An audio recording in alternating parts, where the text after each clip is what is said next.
50 ঘন্টা যে অনশন করছে, এই অনশন কর্মসূচির প্রতি আমি বাংলাদেশ জাতীয়তাবাদী দল বিএনপির পক্ষ থেকে পূর্ণ সংহতি জ্ঞাপন করছি। ধন্যবাদ। প্রথমত অনশনে বসার পর থেকেই জাতীয়তাবাদী দলের ভাইয়েরা এবং তাদের যে অঙ্গ সংগঠনগুলো তারা এসে আমাকে সাহস দিচ্ছিলেন, মনোবল দিচ্ছিলেন।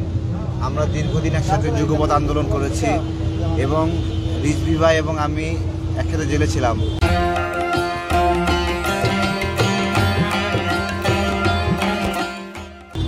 খুশরু ভাই, সালাউদ্দিন টুকু ভাই, শিমুল বিশ্বাস ভাই, তাদের সাথে আমরা গণঅভ্যুত্থানে জেলেও ছিলাম।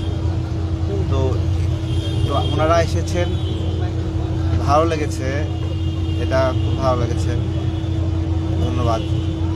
মনোবল দৃঢ় বলতে ভালো লেগেছে, আসলে ওনাদেরকে অনেক ভালোবাসি, তো মানে দেখে আবেগে আপ্লুত হয়ে গেছে যে তারা আপনার কাছে আসছে, এটা খুব ভালো লাগছে আর কি।